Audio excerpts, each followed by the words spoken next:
I'm Ethan Wong, and today I'm here speaking with Anthony Wiles.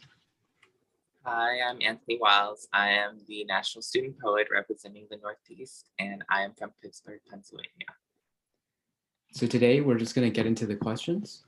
So I think a really common question that you hear a lot with like you ask writers, poets, or any kind of artist is how did you first get started? And I think that's a valuable question, especially because it gives a little insight to people who are just starting out themselves, right? So I just like to flick that question over to you, I guess. Yes. Well, I grew up around stories. I grew up around lots of storytellers, but I myself never really thought like, oh, I can tell a story or I can tell my story. I'd done some creative writing in terms of writing like short stories, but up until late middle school, I hadn't really done any type of creative writing, let alone poetry. Then one day I kind of just felt like, hey, I have something on my mind and I want to write it. I was in eighth grade, I believe it was like October or November.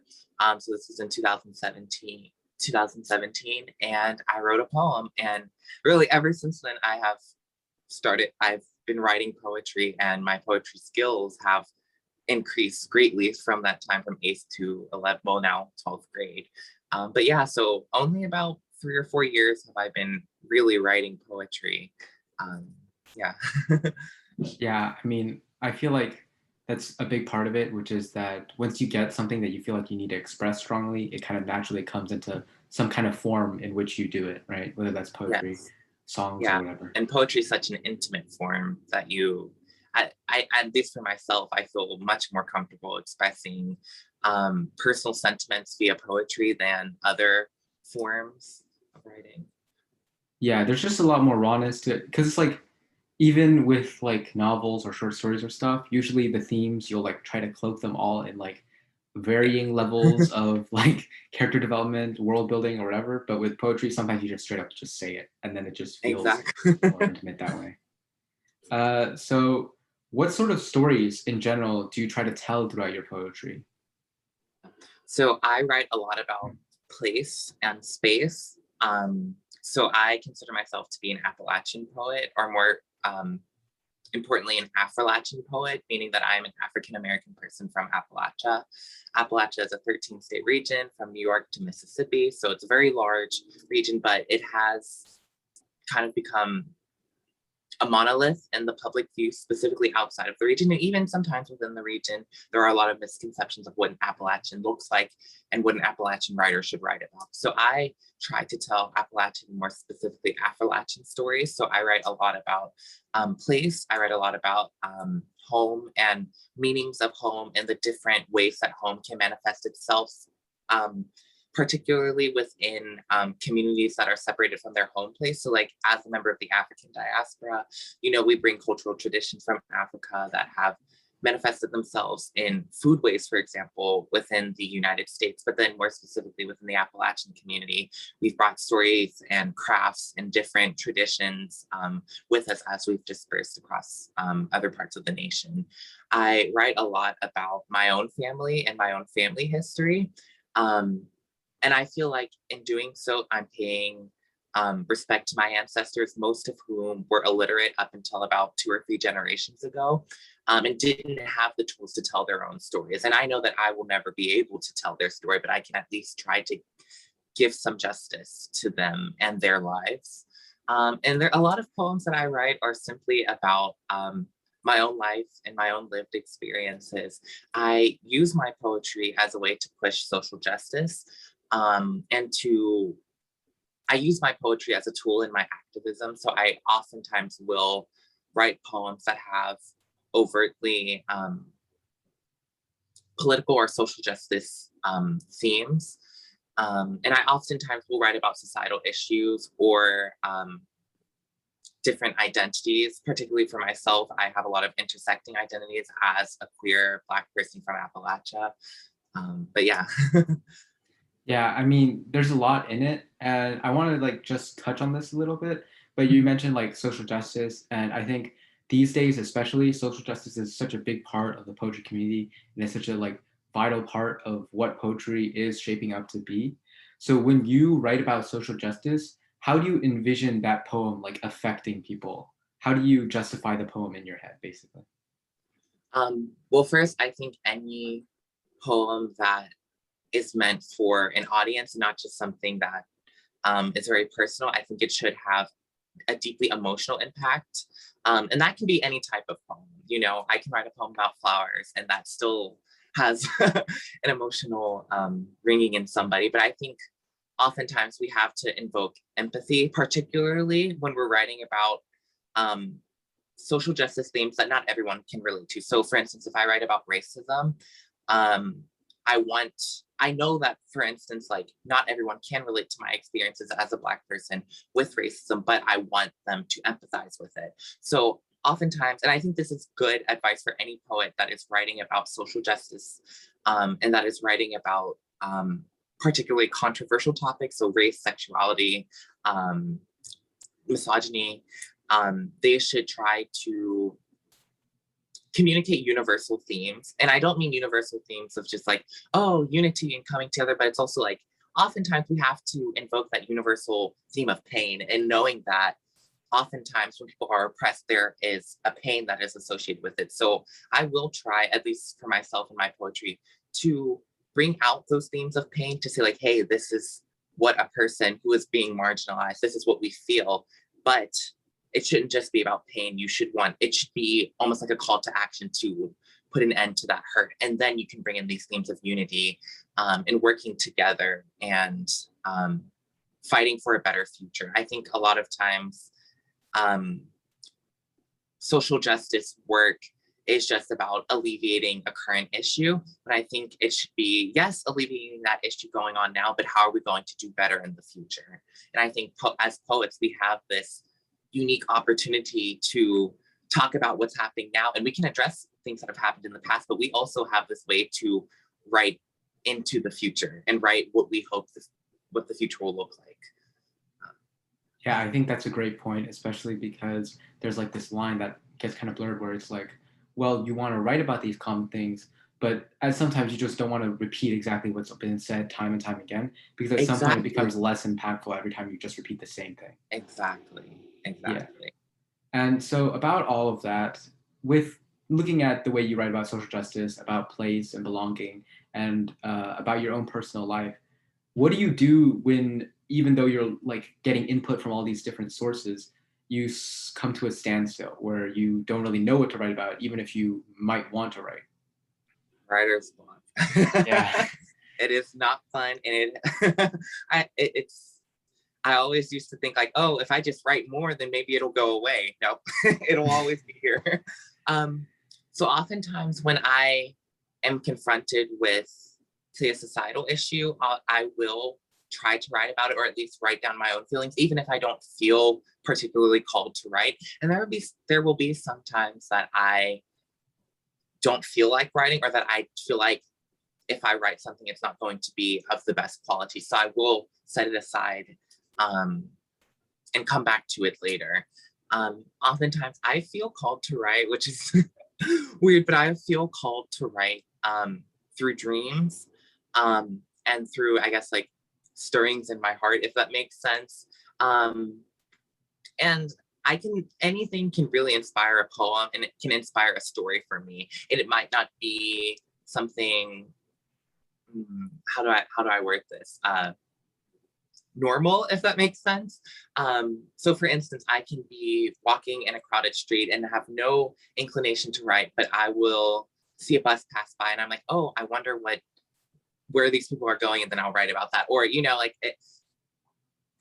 there are a lot of ways. I don't have like a concrete answer to that, because there are so many things that call me to write, and there are a lot of things that awake me from, I guess, the slumber of writer's block.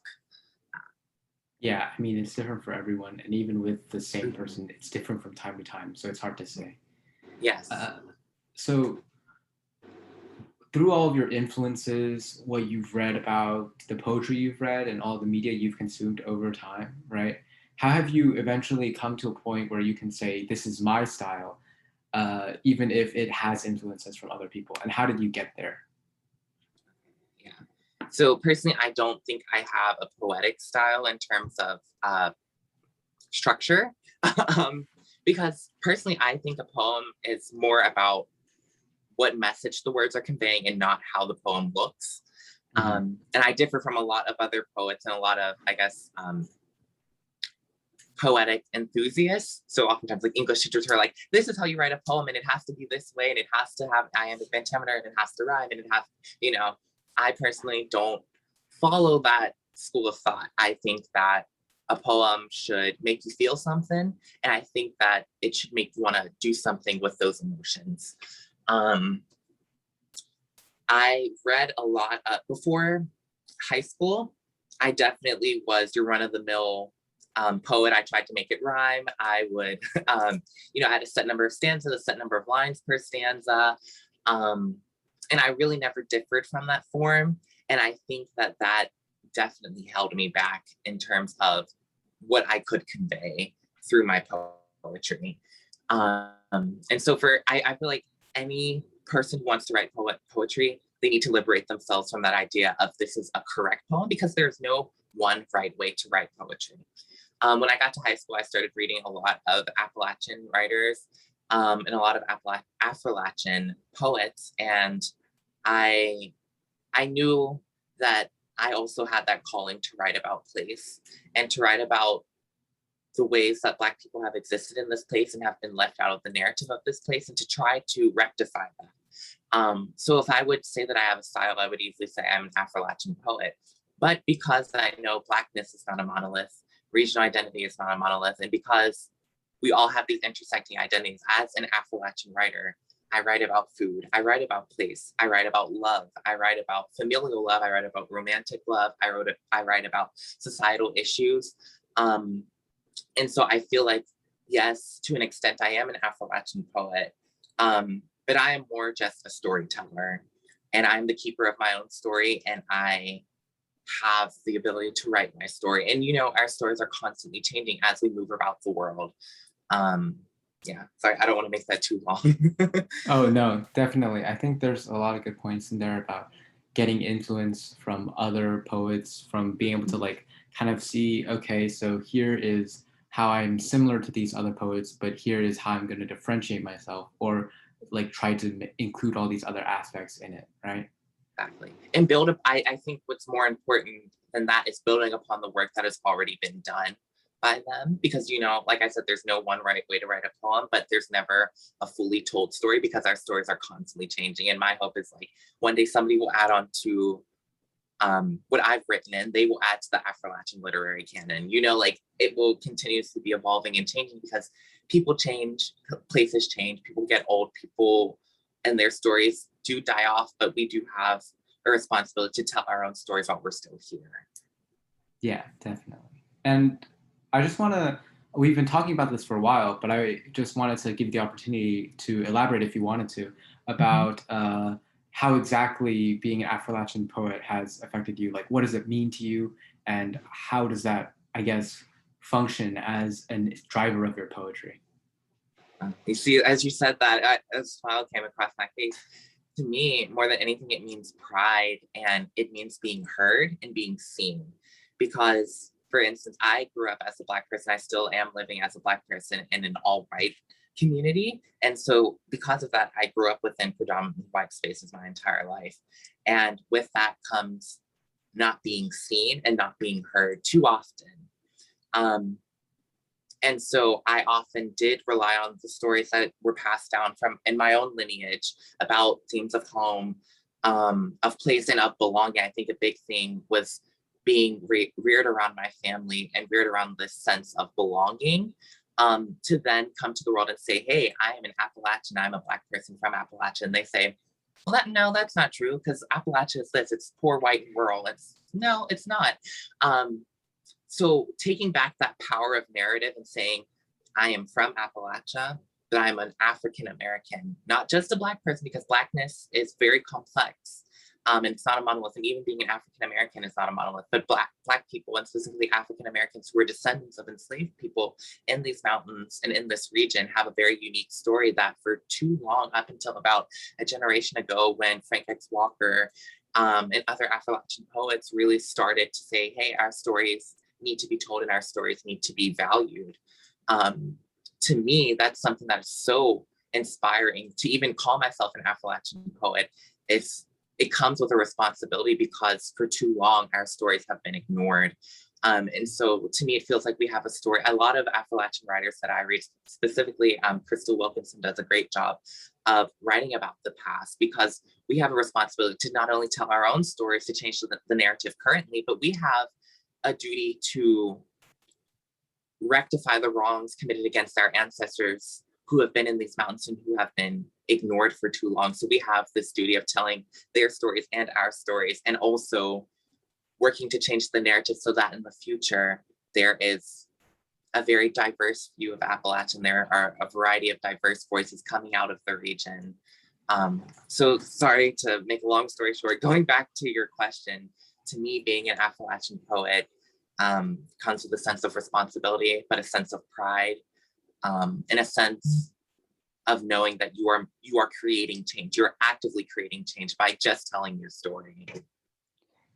I mean, yeah, that's great. And I think that being able to envelop like a certain identity with your own poetry gives you more strength in certain ways to be able to like strongly stand with a certain ideal, if that makes any sense. But Yes, yes.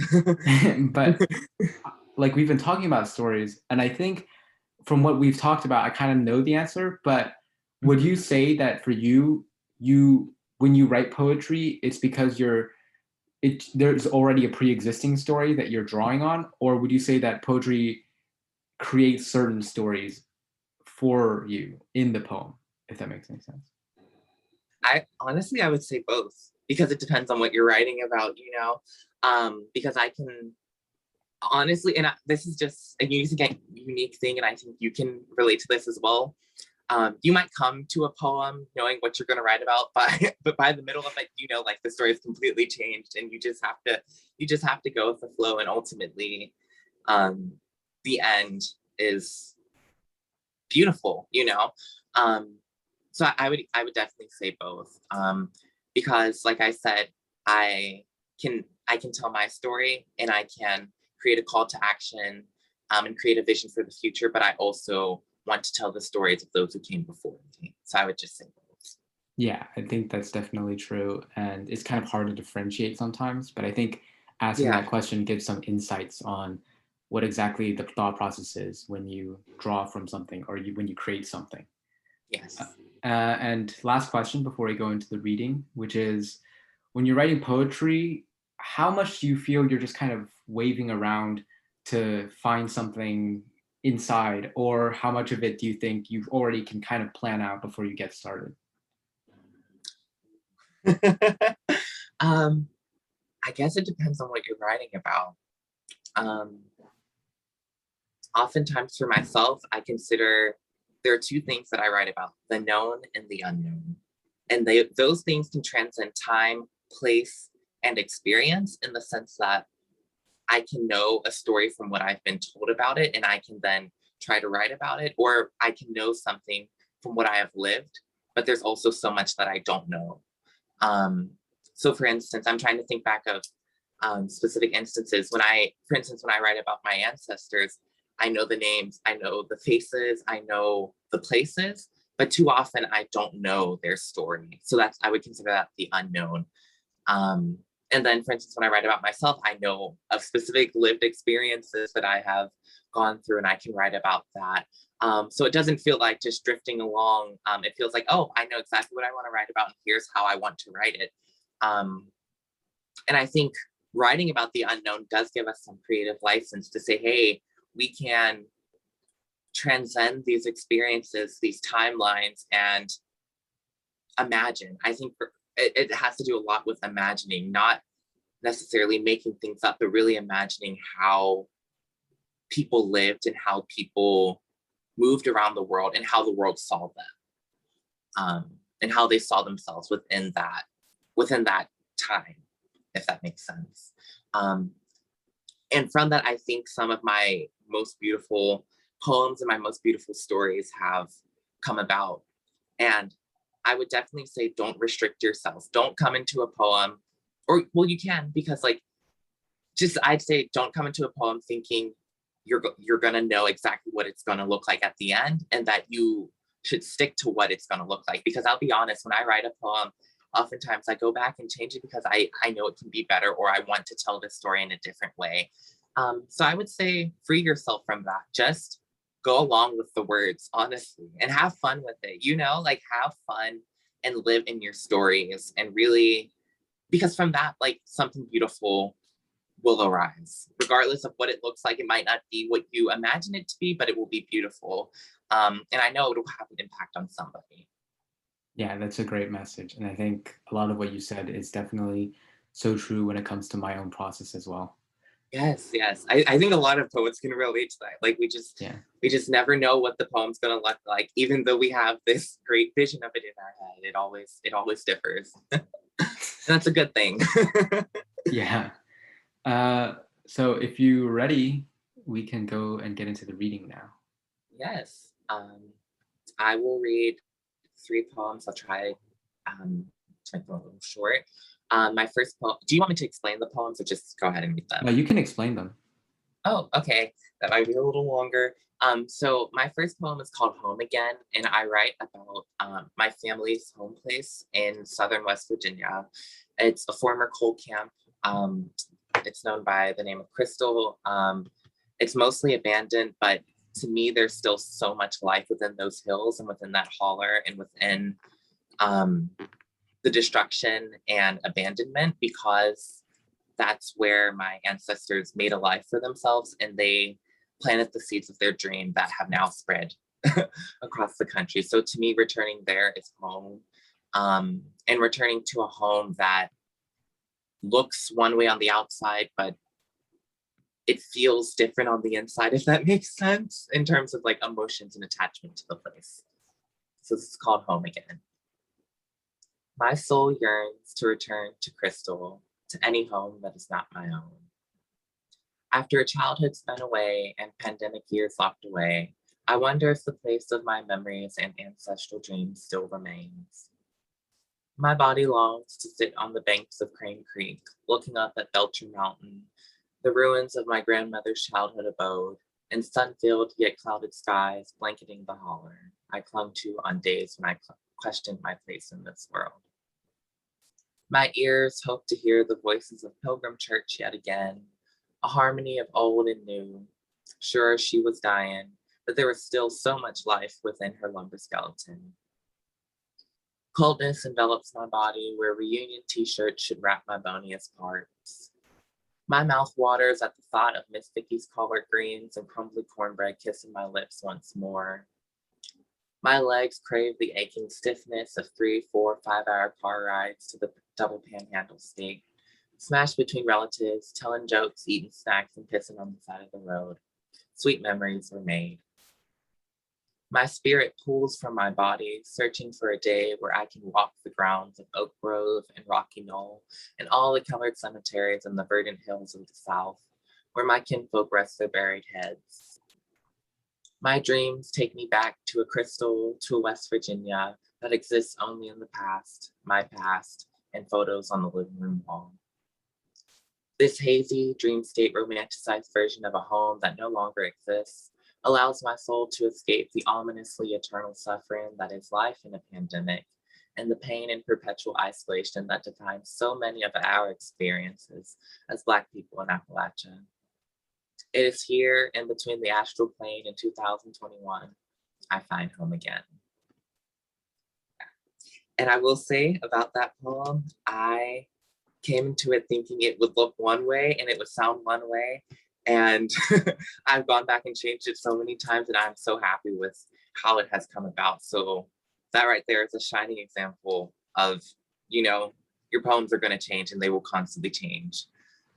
So my next poem is called When the World is Ready. This is actually, which is interesting, this is an adaptation of a poem I wrote a year ago, right after I came out. And now I consider myself, or at least I'm training myself to be a pastoral poet. So in the past, I've written about place and written about nature, but now I'm trying to use nature and rural themes to convey other stories. And I think this is particularly interesting when we're writing about themes of social justice and writing about societal issues where we try to invoke emotion and universal themes in people, because nature is something that we all kind of have our attachments to, or our own understanding of it. So this is When the World is Ready. You come to me in evenings darkened and devoid of stars. We hold each other in a loving embrace, like two loves bound together on a lone stem. You come to me when the crickets chirp, when all the souls are asleep and still. You come to me when nary another person shall know you've come for a visit. Like foxes on the prowl, we sneak around. Only thing is, we are the prey. The touch of your skin is like the soft peel of a ripe fruit, the bow of your lips like the perfectly curled petals of a rose.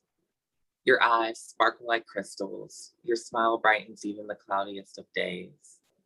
A chance, your chance, brought us together. Each time I see you, another sapling of sweetness is planted in my heart, but in secrecy, our love is buried. In my eyes, all things, you and me, are pure and innocent. But I know, my love, the world sees you, sees us, in the way we view rotting crops and rotting roots and crop blight. Sorry. To them, our love is nothing more than a disease that blemishes and destructs every little flower, every semblance of beauty. But I beg you, come to me, my love, in the glory of morning, where we can walk hand in hand in verdant fields. Come to me when we can sit on the banks of rolling streams as the sun casts us a celestial light. Come to me in midday meadows replete with honeysuckle and lavender, where we can see our faces, not only our crouching shadows.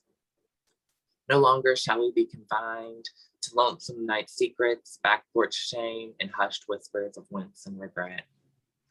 Come to me in the brightest of days in crowded squares during the busiest hours of our happy lives.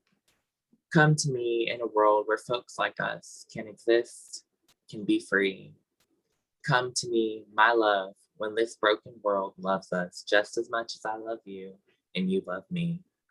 Come to me, my love, when the world is ready. That was great. I really like the refrain. Really helps keep the rhythm of the poem going. Yeah. I like that. Thank you.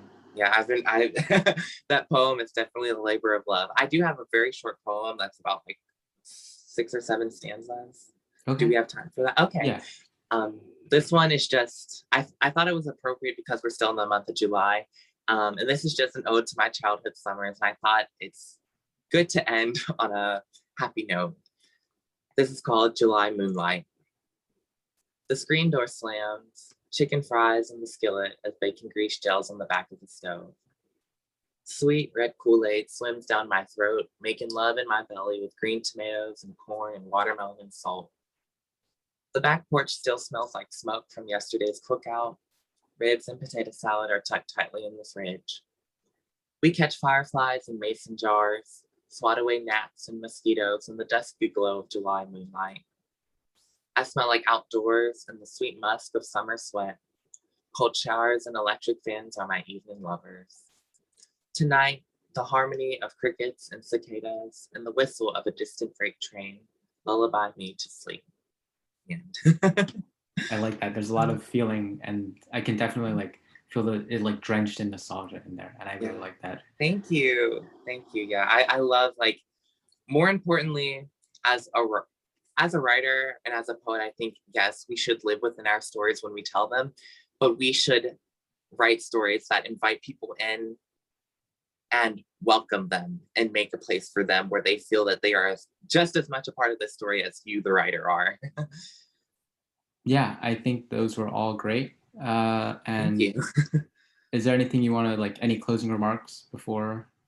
I guess I would say to anyone who's watching this and is considering writing poetry, go ahead and write that poem. Go ahead, even if it's not a poem, write a list, write a story, write whatever you feel is on your heart and whatever you feel you are called to say. Write that story and tell that story, because every story has value. And like I said, there is no single story that is 100% told. and that isn't changing as time goes on. All right. Thank you. You.